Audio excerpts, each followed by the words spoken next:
ذکر رسول کی بات تو چھوڑو، اللہ کے رسول فرماتے ہیں اِنَّ ذِکْرَ الصَّالِحِينَ تَنَزَّلُ الرَّحْمَةُ، تنزل الرحمہ، جہاں ذکر صالحین ہوتا ہے، ذکر صالحین کا مطلب عام نیک مسلمان کا جہاں ذکر کیا جائے گا۔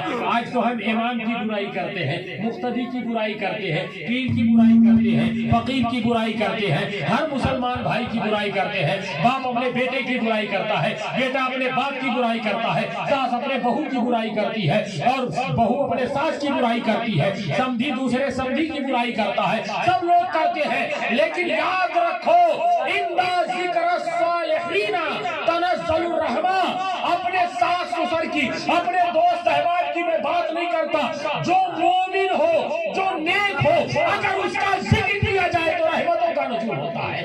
دکان پہ ذکر کرے گا تو رحمت کا نزول، کھیت میں ذکر کرے گا تو رحمت کا نزول، کلیان میں ذکر کرے گا تو رحمت کا نزول۔ یہ اِنَّ ذِکْرَ الصَّالِحِينَ تَنَزَّلُ الرَّحْمَةُ، جہاں بیٹھو گے، ہوٹل پر چائے پینے گے، کسی اچھے آدمی مسلمان کی تم تعریف کرتے ہو، کسی نمازی کی تعریف کرتے ہو، کسی حاجی کی تعریف کرتے ہو، کسی پرہیزگار کی تعریف کرتے ہو، ذکر کرتے ہو، تو اِنَّ ذِکْرَ الصَّالِحِينَ تَنَزَّلُ الرَّحْمَةُ، جہاں اس کا ذکر کرو گے وہاں رحمت نازل ہوتا ہے۔ ارے جب ان کا ذکر کرنے سے رحمت نازل ہوتا ہے تو اولیاء کے ذکر میں کتنا رحمت ہوگا، اور پھر سید الانبیاء کے ذکر میں کس قدر رحمت۔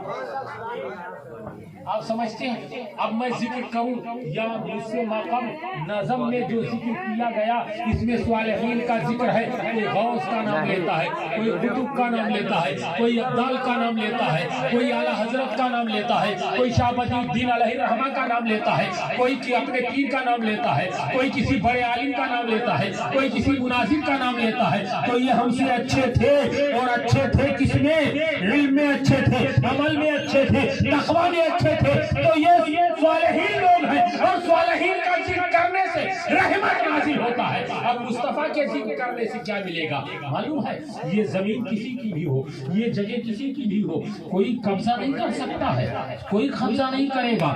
گاؤں، سماج، پنچایت، نیائے پالکا سب اس کے حق میں فیصلہ دے گا کہ یہ فلاں کا ہے، لیکن یاد رکھو جب تک یہاں اللہ اور اس کے نیک بندوں کا ذکر ہوگا، یہ جگہ تو ہائلٹ آتی ان کی ہوگی، لیکن اس وقت میں جب تک یہ ذکر شروع ہوا ہے تب سے لے کر اور ذکر ختم ہونے سے یہ جنت کے ٹکڑے میں سے ایک ٹکڑا ہے، جنت کے ٹکڑے میں سے ایک ٹکڑا ہے۔ میں نہیں بولتا، نبیوں کے تاجدار بول رہے ہیں، اور کوئی اور کتاب نہیں بول رہی ہے، صحیح بخاری شریف بول رہی ہے، اور بخاری شریف کا آخری باب بول رہا ہے۔ اللہ کے رسول صلی اللہ علیہ وسلم ارشاد فرماتے ہیں، اللہ کے رسول ارشاد فرماتے ہیں، حضرت انس رضی اللہ تعالیٰ عنہ راوی ہے، عن انس ان رسول اللہ صلی اللہ تعالی وسلم اذا مررتم بریاض الجنہ فارتعوا، او میرے صحابہ جب تم جنت کے کھیتی میں پہنچو تو خوب چرو۔ صحابہ نے عرض کیا یا رسول اللہ یہ جنت کی کھیتی کہاں ہے؟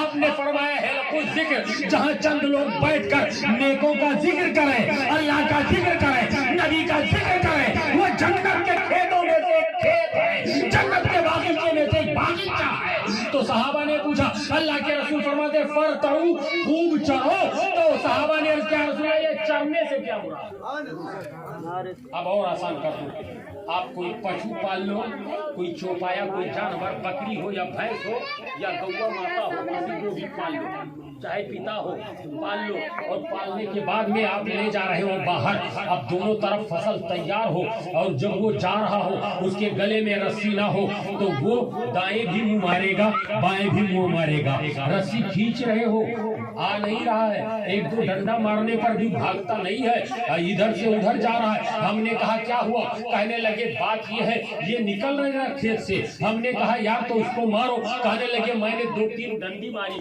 لیکن یہ نہیں نکلا۔ ہم نے کہا رسی کھینچو، رسی کھینچے تو نہیں نکلا۔ ہم نے کہا پھر یہ کر کیا رہا ہے؟ بولے یہ چر رہا ہے۔ ہم نے کہا کہاں لے کر جا رہے ہو؟ بولے چرانے۔ ہم نے کہا پھر یہ کھیت میں کیوں چر رہا ہے؟ بولے اصل میں فصل ہرا بھرا ہے نا، اور یہ بھوکا ہے اس لیے یہ چر رہا ہے، یہ سوچتا ہے اس طرح فصل آگے ملے تو نہ ملے، اس طرح ہریالی آگے ملے کہ نہ ملے، اس طرح کا جو ہے تیار گھاس آگے ملے یا نہ ملے، اس لیے یہی منہ مارا۔ ہم نے کہا مارنے پر بھی نہیں بھاگتا؟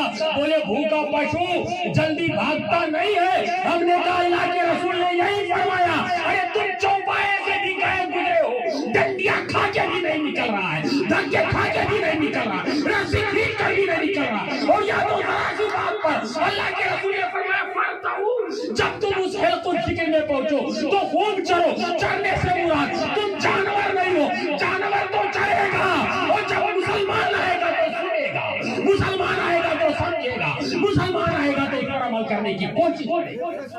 یہ جنت کے باغیچے میں سے باغیچہ ہے. کب تک؟ جب تک اللہ رسول کا یہاں ذکر ہوگا تب تک. لیکن جیسے مولوی چلے گئے، سلام ختم ہو گیا، اس کے بعد فاتحہ پڑھ لی گئی، دعا مانگ لیا گیا، پھر یہ ہیلٹ کی زمین تھی، ہیلٹ کی زمین ہے. اب اگر ڈھونڈو چراغ لے کر کہ کوئی رحمت کا فرشتہ آیا کہ نہیں آیا تو ملنا مشکل ہے. لیکن حدیث کی روشنی میں جب تک یہاں ذکر رسول ہوگا تب تک اللہ کے رحمت کے فرشتے بھی نازل ہوتے ہیں، اللہ رب العزت کے فرشتے بھی نازل ہوتے ہیں، اور اللہ کی رحمتیں لے کر نازل ہوتے ہیں. اور جاتے سمجھ وہ رحمتیں جو جتنا بڑا ظرف لے کر آیا ہے اس میں انڈیل کر جاتے ہیں. مثال کے طور پر آدمی پیاسا ہو اور پیاسا آدمی پانی لینے کے لیے جائے، یا گھر میں کپڑے دھونے کے لیے آدمی جاتا ہے. آپ تالاب چھوڑیے، ندی چھوڑیے، یہ نل ہے، آپ نل کے پاس جائیے. جو کٹورا لے کر آیا وہ صرف ایک کٹورا پانی پائے گا، جو گلاس لے کر آیا وہ صرف ایک گلاس پانی پائے گا ایک چکر میں، اور جو بالٹی لے کر آیا ہے وہ بالٹی بھر کے پائے گا، اور جو 220 لیٹر کا ڈرم لے کر آیا ہے وہ 220 لیٹر پائے گا. اور لینے کے بعد واپس آیا، اب ایک گلاس والا کہتا ہے میرا کم ہے، آپ کو زیادہ کیسے ملا؟ کہنے لگے میرا کم ہے، یہ ڈرم والے کو کیسے ملا؟ بالٹی والا کہہ رہا میرا کم ہے، ڈول والے کو زیادہ کیسے ملا؟ تو ایک نادان بچہ بھی کھڑا ہوگا، بولے گا چچا میاں پاگل تو نہیں ہو تم، تو اپنا برتن دیکھ. برتن ظرف مانے ہوتا ہے برتن، تو اپنا برتن دیکھ، بھرا ہے کہ خالی؟ بھرا تو ہے لیکن اس کے ڈرم میں 220 لیٹر ہے. کہنے لگا یہ 250 گرام کا گلاس لے کر وہ نہیں آیا تھا، تم آیا تھا. اس طرح ذکر رسول کی محفل میں اپنا ظرف کون کیسا لے کر آیا ہے؟ یہ ذکر رسول کی محفل ہے. جو سیکھنے کی نیت سے آیا ہے اللہ اس کو سکھا دے گا، جو عمل کی نیت سے آیا ہے اللہ اس کو عمل کی توفیق دے گا، جو مذاق کی نیت سے آئے گا اللہ اس کو زندگی بھر مذاق میں ڈبا کے رکھے گا، جو ثواب کی نیت سے آیا ہے اللہ اس کو ثواب عطا کرے گا. میرے ملت کے نوجوان، مولوی چہرہ دیکھتا ہے، اللہ دل دیکھتا ہے. مولوی چہرہ دیکھتا ہے، مولوی چہرہ دیکھتا ہے اور اللہ دل دیکھتا ہے. ملت کے نوجوان آج جانتے ہیں بچوں کی ولادت کوئی معمولی چیز نہیں ہے، یہ اللہ کا عطیہ ہے، اللہ کی نعمت ہے. اللہ جسے جس طرح چاہے نواز دے، جس طرح جتنا چاہے نواز دے. نہ دنیا کی کوئی طاقت اس کو روک سکتی ہے آنے سے، اور نہ کوئی دنیا کی طاقت نہ آنے والے کو بھلا سکتی ہے.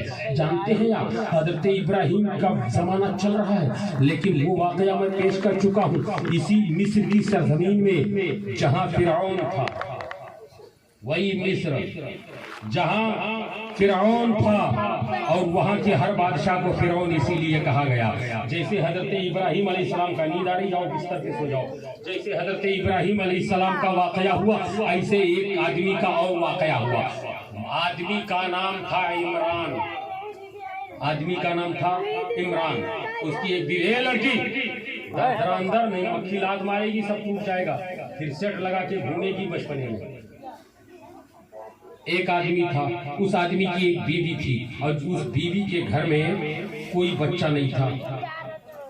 اچانک، یعنی بچہ بولے تو میل نہیں تھا، فیمیل تھی، ایک لڑکی تھی، ایک لڑکی تھی اور کوئی اولاد نرینہ نہیں تھا. ایک دن ہوا یہ فرعون بادشاہ اپنے تخت پہ آ کے جب بیٹھا تو منجم و جفاروں نے سر جھکا لیا، اور جب سر جھکا لیا تو بادشاہ نے پوچھا، فرعون نے، نمرود کی بات نہیں کر رہا ہوں، فرعون نے پوچھا یہ بتاؤ تم لوگوں کا چہرہ کیوں لٹکا ہوا ہے؟ بولے جناب آج رات میں نے ایک ستارہ دیکھا ہے، وہ ستارہ بڑا عجیب و غریب ہے. تو بادشاہ نے کہا ستارے تو نکلتے ہی رہتے ہیں، اس کے نکلنے سے کیا ہوگا؟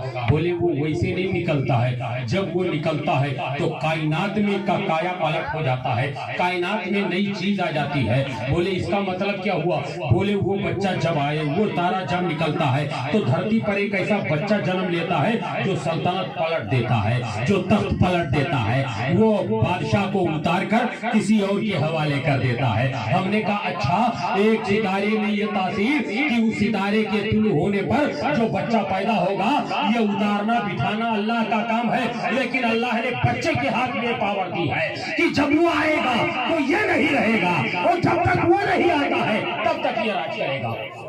ایسے ماحول میں اس نے اعلان کروا دیا، معلوم ہے اس نے اعلان کروا دیا کہ ہر بچہ جو بنی اسرائیل میں پیدا ہوگا اس بنی اسرائیل کے بچے کو لا کر قتل کروا دے ہمارے دروازے پر، اور نہیں تو زبردستی قتل کر دیا جائے گا، اور جو خوشی سے قتل کروائے گا اس کے بچے کے جان کا فدیہ یعنی جو روپے بنتے ہیں دے دیا جائے گا۔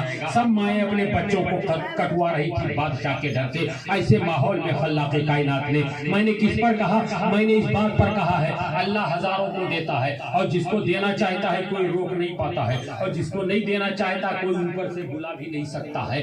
تو اس نے روکنا چاہا بادشاہ نے کہ کوئی بچہ پیدا ہو یعنی لڑکا جس کے ہاں بھی پیدا ہو لا کے کٹوا دو۔ ایک عورت ایسی بھی تھی بنی اسرائیل میں جس کے پیٹ میں بچہ تھا، اور اس بچے کے پیدائش کا وقت آ گیا تو ماں رونے لگی، غیب سے اس کے دل میں سکینہ اتارا اللہ رب العزت نے، کہنے لگا اس کے دل میں جسے کوئی بتا رہا ہو کہ تو ایک کام کر، تیرے گھر میں جو لڑکا پیدا ہوگا اس کے لیے تو ڈر مت، نہ سپاہیوں سے ڈر، نہ فوج سے ڈر، نہ لشکر سے ڈر، نہ خود بادشاہ سے ڈر، کیونکہ سب سے بڑا بادشاہ میں جو بیٹھا ہوا ہوں، تو کیوں ڈرتی ہے؟ وہ کہنے لگی پروردگار اگر یہ بچہ پیدا ہوا تو بادشاہ